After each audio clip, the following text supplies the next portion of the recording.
All right. Essentialism, less is more. First of all, I respect you. You're watching an unedited long guide without any of the toxic dopamine edits. Shows you got a great attention span and are interested in learning. So pat yourself on the back, and let's get to it. So why listen to me? So I've went from being unable to manage my time properly to having all of my time spent on my true purpose and aspirations. So my true purpose currently is teaching the next generation. So I've managed to organize my day in a way where that's all I'm working on is just teaching the next generation. So I'm going to help you do the same by my promise, where I'm going to teach you the concept of essentialism and teach you how to utilize it to benefit your time. Hello everyone, my name is Jonathan and I make videos aimed to educate the next generation. So go ahead and click that subscribe button right now so you don't miss any of these future videos that are all going to have so much value to them. So please click that subscribe button down below. One more quick show before we get started. Click the link below for my coaching sales call to improve your time management skills. I'm a time management coach and I've been helping other people outside of YouTube's space, and I've been getting a lot of positive reviews. So if you want to be able to learn from one of the best, go ahead and click that link below. Maybe let's get to working each other. So I want to go over why this full guide is being created. So I recently read the book, I'll have it here, Essentialism. So I picked this book up a while ago, and this is one of the books that I wanted to do a book review on, but I felt instead of doing just a book review, why don't we go over in a full guide what the concept of essentialism is? Because essentialism is very important in terms of understanding what you need, what you truly need, I should say, what you truly need to succeed in life in terms of managing your time. So what we're going to go over is the idea of essentialism, the essence of essentialism, exploring essentialism, using essentialism to eliminate and executing essentialism correctly.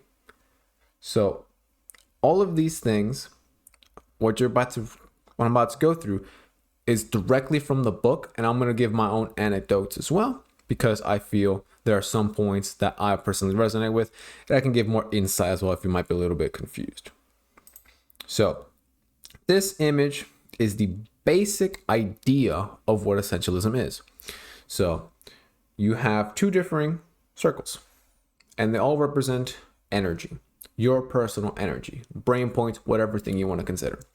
So the one on the left, you're doing so many different things: your business, your school, your girlfriend, your work, your, reading club, all of this stuff. And you want to put all your effort into every single one. And that's what you get. Now, that may not look bad. It's just, you got smaller rings. What that means is you're putting your effort into so many different things, but you don't have enough time to do all of that. So every single thing gets a little boost. Just a little boost. Not enough to make much of a difference, but it's a little boost. So you could be doing all these things to the best of your ability, and in the end, you're not doing a whole lot, if that makes sense, because you're so spread out that it's not working out for you in terms of energy versus ROI type of deal. So that's not good. But if you look at the one on the right, straight line, that one's, my goodness, that one is so much progress has been made. And I can tell you why, because that is one purpose, one goal, one priority.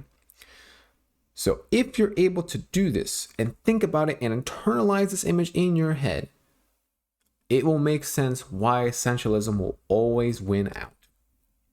Because if you're able to focus on one thing for an extended period of time, eventually you will be extremely successful in that thing.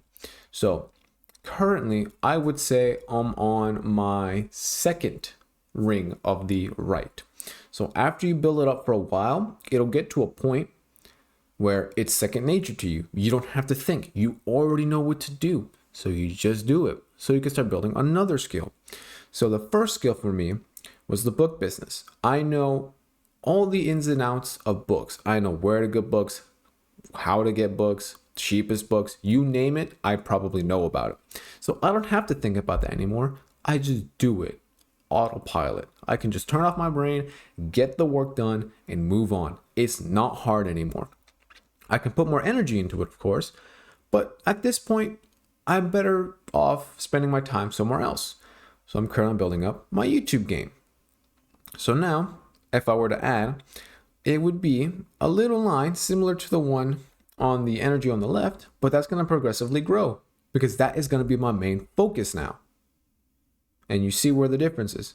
I'm building up a second one instead of trying to build 8 at the same time. Who do you think will succeed more? Someone who's building 8 things at the same time, mediocre, or someone who's building one thing and that only thing with everything they've got? Because I can tell you the answer right now, speaking from experience, it's the dude on the right. It's not even close. So this is the basic concept. You need to understand. It's better to cut out stuff that isn't going to help you in what you value personally. It's better to do that than waste it all on stuff you don't really care for. Okay?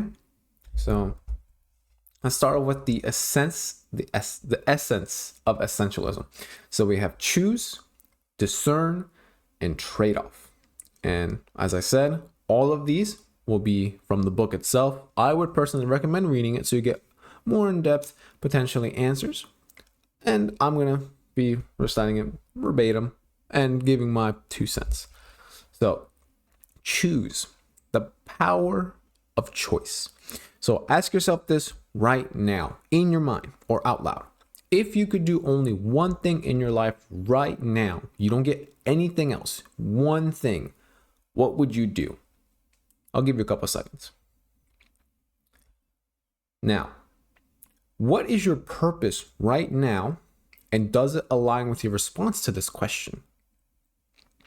Because I can tell you, it probably didn't, potentially. So if I could do one thing, I'll answer myself. If I could do one thing right now, what would I do? Teach the next generation. What's your purpose right now? Grow my YouTube. Does that align with what I just said? Yeah. So if I had said earlier, what was my purpose right now? Make money so I don't have to work.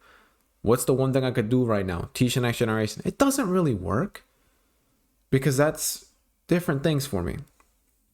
So you need to ask yourself, what do you want to be the main focus of your life? Could be teaching, could be philosophy, could be business, entrepreneurs, like you name it. What is that one thing that you would do in your life that will fill your purpose? If you can answer that right now, you're ahead of like 90% of people. A lot of people don't know what they want to do in their life. So answer this question right now and build off of that with the rest of this full guide.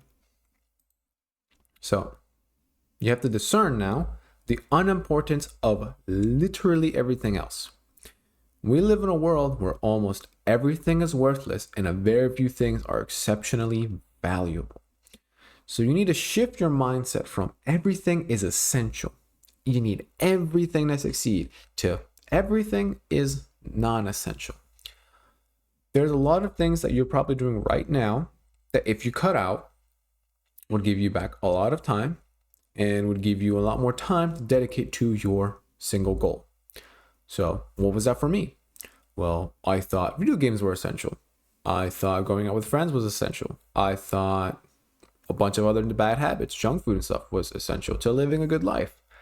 And as I started discerning and understanding, wait a minute, maybe these things aren't helping me. And the things that I want to keep, speaking with family, going to the gym, reading, that stuff does matter. So you need to understand you can't have it all. It's not possible. And truthfully, you don't need it all. You don't need everything in the world. You just need what makes you happy and what'll fulfill your purpose. That's all you really need. I personally don't own a lot of stuff. I think the most expensive thing is my gaming PC, and that's just used to do all my work. That's it. Like gaming PC, maybe a box full of clothes, 2 boxes. That's about it. I don't own a lot because I don't need a lot. I've never been someone who needs all the new Gucci, all the new fancy shit. I don't care about that. It doesn't help me. So that's kind of where I'm getting at is understand you don't need everything. The things that you do need, however, are extremely important. So for me, family, extremely important to me. So I'm going to absolutely treasure that. So you should think about that as well. Now, trade-off. This one's a very interesting one. Which problem do I want? So a non-essentialist will approach every trade-off by asking, how can I do both? Essentialists, like yourself, are going to ask the tougher but ultimately more liberating question, which problem do I want? Which is a lot interesting to think about. So I can tell you from personal experience, I had 2 choices. I could either continue working as an instructor or I could continue trying to build my business.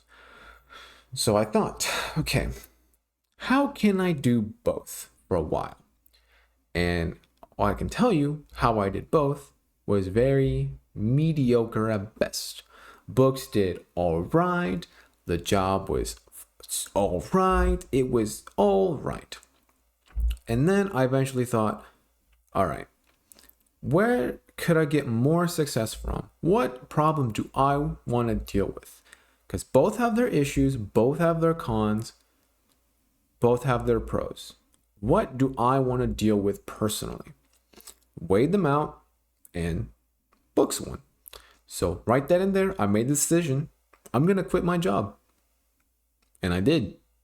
And almost a year on from then, haven't looked back since. I haven't worked a job. I haven't needed to. I put all my effort into books. Now, granted, is there a problem with books? Absolutely. But it's problems that I wanted to deal with because books gave me the opportunity to quit my job, to prosper, to build a business that I wanted. That's the problem that I chose. The physical labor, the mental labor, the learning. That's what I chose for my problem. If I stayed with Taekwondo and given up books, I would have to deal with the problem of kids yelling at me, dealing with adults, teaching long days. That's what I have to deal with. So I chose the other problems that also sound as bad, but I wanted to personally deal with. So you need to decide the trade-off. What problems do you want to have in your life? Because everyone's going to have problems, but you can eliminate problems. Think about that for trade-offs. So now let's explore essentialism. So we have escape, look, play, sleep, and select. So escape, the perks of being unavailable. So we need space to escape in order to discern the essential few from the trivial many. So make yourself unavailable from others to reflect on your life. And ways you can do this is through meditation, reading classic literature, and mindfulness. These are all excellent options. What does this mean specifically though? Well, when you take time off, take time to rest, maybe you're sick, make yourself unavailable. No one contacts you, no one messages you, you don't reply to anyone. And just think to yourself, what do I want? What do I want to do? Reflect on what you want to do during that time. Is what you're doing right now really what you want to do? Or is it something you have to do? Think about that. Make yourself unavailable and ask yourself that. Are you doing something you want or doing something you have to? Because you'd be surprised how many people, including myself for a while, would have to say, have to do. And now the answer for me is no. I want to do this. I want to do books. I want to do YouTube. I used to have to say, I have to work because I don't have income. Make yourself unavailable. A couple of days. Reflect. Is this what you want to do? Or is this what you have to do? Now look, see what really matters. So being a journalist of your own life forces you to stop hyper-focusing on all the minor details and see the bigger picture. So build the habit of journaling, even if it's a couple sentences a day. So you may not notice, but your life could be pretty shit right now, and you may not be aware of it. So start journaling, couple sentences a day to build up that habit. And you may notice you may be unhappier than you think. You may be more overworked than you think. You may realize some things that you never noticed because you didn't take the time to reflect. So this one's a pretty easy one. Just start journaling, even if it's like a sentence. So you understand over time, your journals paint an image of how you are and how you're doing. If I were to do a journal right now, and I really should, this is something I've been meaning to do, but I don't have like a dedicated journal anymore, so I should probably get one, is I'd be painting a picture of someone who loves what they're doing, someone who loves to learn and wants to continue to grow and prosper as a person, and wants to do that with others as well. That's kind of the image that I would be painting right now from journaling. So I would definitely recommend journaling, even if it's a couple of sentences a day. And we got play. This is probably my favorite one. Embrace the wisdom of your inner child. So play doesn't just help us to explore what is essential. It is essential in and of itself. So what did you do as a child that excited you? And how can you recreate that today? Genuinely, I love climbing trees, dude. Love climbing trees. Love going up on trees, man. That is so fun. I used to do that all the time back in elementary school, climbing trees. And then I stopped. And recently, I've been making more of a habit of just trying to climb some goddamn trees. Because I want to feel like a kid again. In a sense of, yeah, let's have fun. Let's explore. Let's just do something. Let's just have some insane fun. And during those times, you might get some ideas. You might feel enlightened. You might feel liberated. You might feel free. I know I do. When I was climbing trees in El Salvador in 2020, I felt so alive, so free. I didn't have any worry. I was enjoying my time. I was enjoying being a kid again. So I would just, what did you do as a kid? Enjoy yourself. Be a kid for a little bit. Maybe you'll find something that you might find interesting. Now, sleep. Protect the asset. This one's probably the most important one. The best asset we have for making a contribution to the world is ourselves. Sleep has, in my opinion, the highest ROI for productivity and time management, and that's probably next to diet. So what I would do to improve my sleep, and what I've been doing for years at this point, I've been using blue light blockers, I've been sleeping earlier, I've been meditating, and I have night routines. You do all of these, in addition to other stuff like blackout curtains, you're gonna have better sleep. You got better sleep, you're gonna wake up better, be more productive, manage your time better. Simple as that. If you are compromising your sleep, you're doing it wrong. You never compromise your sleep. Your sleep is the most important thing. Get that in your head right now. Sleep is the most important thing that you can do at any stage of life. You need sleep. Get that in your head. I don't know who told you sleep was bad. I don't know who told me sleep was bad. You need to sleep.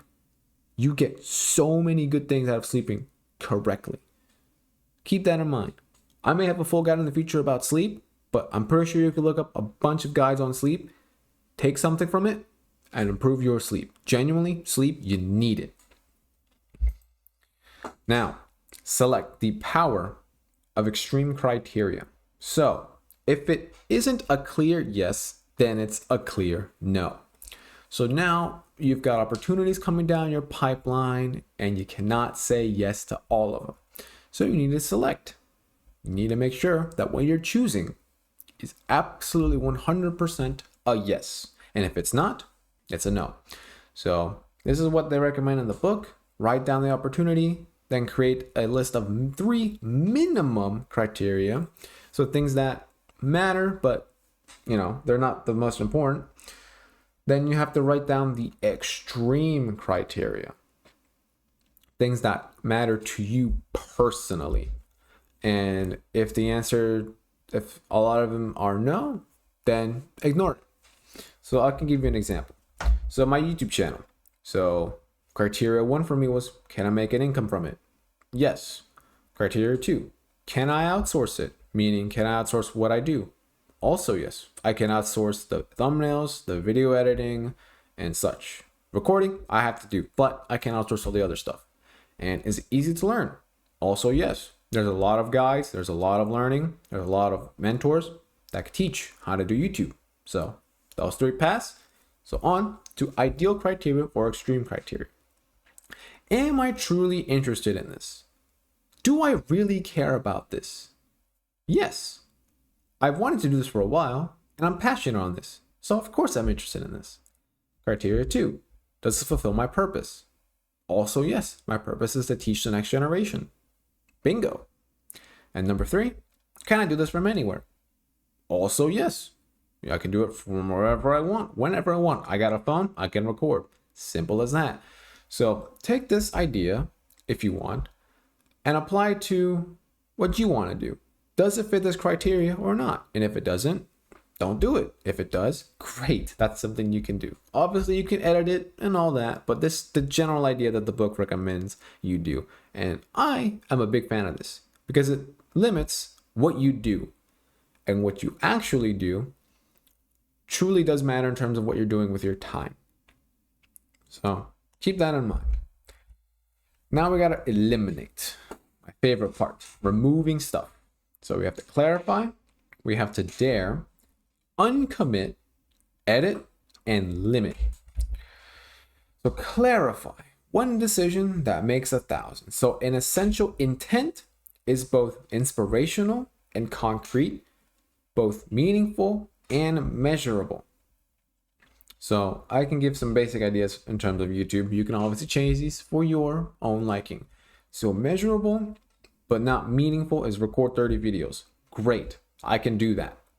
What are the videos on? No clue. So that doesn't help us. Meaningful but not measurable, record enlightening content. Okay, how many? Enlightening is great, but how many? Can't measure that. So meaningful and measurable is record 5 full guides on time management.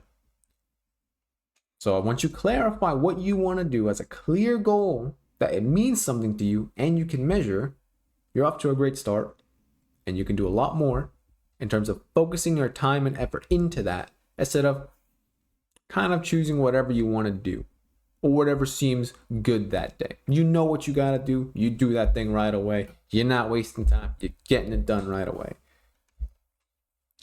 Dare, the power of a graceful no. Only once we separate the decision from the relationship can we make a clear decision and then separately find the courage and compassion to communicate it. I personally have a hard time sometimes with this, where someone will give me an opportunity, I respect them, I love them, etc. And I gotta say no. It doesn't help me. With what I want to do, it doesn't help me. So I gotta say no. So you need to be able to understand saying no to an opportunity versus saying no to a person. That's what this one is basically doing. Can you differentiate the two? Saying no to the person and no to the opportunity, because they're not one and the same. They're different. What I have found is, in the business sense, if I say no to something, to a business opportunity, people will have more respect for me because I'm valuing something more. That means more to me than what they have offered to me. I've turned down meetings, presentations, and such because I have other stuff that I need to do that's more important, and I still speak with them because they have respect for me for making that decision. So think about it. Say no sometimes. You might find it might give you some more time in your day. Uncommit. This is a big one. Some of you, including me, have gone through this. Win big by cutting your losses. So sunk cost bias. Let me know if this sounds familiar. is the tendency to continue to invest time, money, or energy into something we know is a losing proposition simply because we already incurred or sunk a cost that cannot be recouped. What does that sound like? That sounds like putting all your time, effort, and money into something or someone you know it's already over. It's not going to work. Yeah, I've done that a couple times. Relationship, yeah, that was a sunk cost, and I stayed in it, and it didn't work. Wow, shocker. A lot of us have done this, but the essentialist, what you are, has the courage and confidence to admit his or her mistake and uncommit, no matter what the cost. So, while you may be afraid to end that relationship that's going nowhere, while you may be afraid of investing more time into something that isn't going to work, essentialists aren't. Cut them off, move on to the next thing that actually means something. They're not afraid. So you can't be afraid either. If you're losing so much time on a project that you know isn't benefiting you, cut it off. Eliminate yourself from it. Eliminate it. Get rid of it. Focus on something else. Because you're going to keep thinking about it over and over and wasting your time on it more and more. Is that what you want? Waste more time on something that just isn't working? Cut it off. If you know it's not going to work, cut it off. I know you've wasted time on it, but think of it differently. You learned, you improved. Think about it that way. You do it that way, then it's not sunk cost. You learned, you improved your craft. Use that, build something else. That's how I would see it now, personally. Edit. The invisible art. Alan D. Williams observed in the essay, What is an Editor? There are two basic questions the editor should be addressed to the author. Are you saying what you want to say? And are you saying it as clearly, as concisely as possible? So in terms of editing, you need to understand what is your goal and are you doing it in a way that's clear and concise, pretty much. So make sure you're not doing stuff that is kind of your purpose, kind of not. Just choose stuff that will directly benefit your purpose, directly benefit the thing that you want to do, and stick to it. Pretty much it. Just make sure you're not wasting your time on 17 different things, if that makes sense. Limit the freedom of setting boundaries. This one I actually have had issue with in the past, but I no longer have it anymore. Think of one person who frequently pulls you off your most essential path. So this might be a friend, a family member, a relative, something like that. Make a list of your deal breakers, the types of requests or activities from that person that you simply refuse to say yes to unless they somehow overlap with your own priorities or agenda. So in terms of family visits, in terms of going out for no reason, I don't need any of that. So I just say no, and they know not to ask me because I'm not going to go. Simple as that. So obviously it doesn't have to be that serious. But if a friend asks you, hey, do you want to go out? And you know that going out with them doesn't help you in any way, set up boundaries. Like, nah, don't ask me. I'm not going out. I'm working right now, man. Or I'm focused on something, or, something along those lines. Think about it that way. Set a boundary. Your time is precious. Understand that your time is precious. Okay? So now let's execute using essentialism properly. And we're going to do that by using a buffer, subtract, progress, flow, focus, and be. So buffer the unfair advantage. So this was actually probably the most enlightening one for me while reading. Essentialists accept the reality that we can never fully anticipate or prepare for every scenario or eventuality. The future is simply too unpredictable. Instead, they build in buffers to reduce the friction caused by the unexpected. So as I mentioned earlier, I mentioned in another video actually, I went on a date this past week and I came upon a bit of an issue. One of my shirts, the shirt I was going to wear that day, was not ironed. And I had other things that were going wrong with me in terms of stuff holding me back. And I wasn't worried because I set it at built-in buffer. I was like, I need to leave at 11:20. I started getting ready 10 o'clock. So I gave myself almost an hour and a half to get ready because I had to be there about noon, and it's about 30-minute drive. So if I leave at 11:20, I still got about 10 minutes of a buffer because I know there could be traffic. I could have something that's going on. So make sure if you think you can get there in your average time, add another 50%. So if you can get there in 10, you'll probably get there in like 15. If you can get there in 20, you'll probably get there at like 30. So built in a buffer. So you're always prepared for the worst. You get there early, great. You get there late, maybe you need to add a longer buffer. So remember, your time, very important. Subtract, bring forth more by removing obstacles. So instead of looking for the most obvious or immediate obstacles, they look for the ones slowing down progress. They ask, what is getting in the way of achieving what is essential? So for me, the obvious thing that was slowing me down for my purpose a couple years ago was my job. It was taking up my time, eating up my energy, and eating up my will to just continue building my business. So I had to subtract it. So you should do the same. What is eating away at your time, eating away at who you are, eating away your energy? What is doing that? And can you remove it? Can you, if you could, can you change your job to something that you would be more interested in doing? Can you do something else to make money? Can you do something else that enlightens you more? Because if you're doing right now is taking away your energy, is not helping in any way, you should probably quit and do something that means more to you. If it's a job, find a job that means more to you. As simple as that. Subtract, remove stuff, and you'll honestly feel a lot more fulfilled. Progress, the power of small wins. Instead of trying to accomplish it all at once and flaring out, the essentialist starts small and celebrates progress. Instead of going for the big flashy wins that don't really matter, the essentialist pursues small and simple wins in areas that are essential. So for me, a simple small win is finishing this video. Another small win, uploading the video. Another small win, coming up with the ideas for the videos. These are all small wins. The final product is it being uploaded and shown on YouTube. But that doesn't really matter to me. It gets uploaded, sure, I get views on it, sure, but so what? The simple win is just making the thing.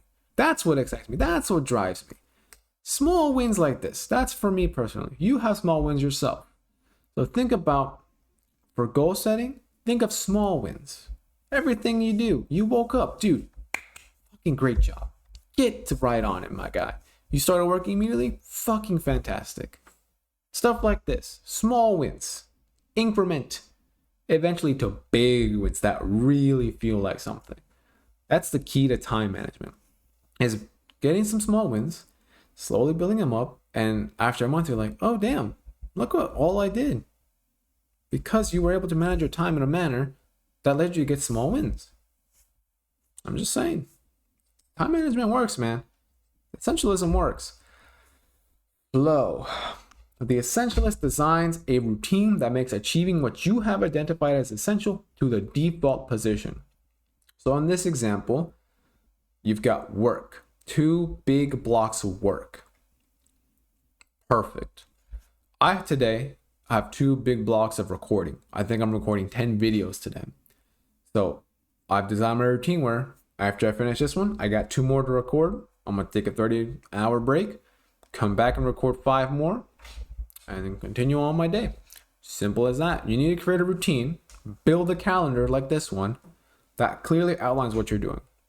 Now, you can make one, or I can make one for you as well with the link in the description below. So think about it. Would you rather make the calendar yourself, because based on your needs, or would you have me do it so I can make some pretty damn good calendars for you and we can work together to build you a calendar? Simple as that. Now, focus. What's important now? To operate at your highest level of contribution requires that you deliberately tune in to what is important in the here and now. So for me right now, what is the big focus? Recording. What do I have to do right now? Record.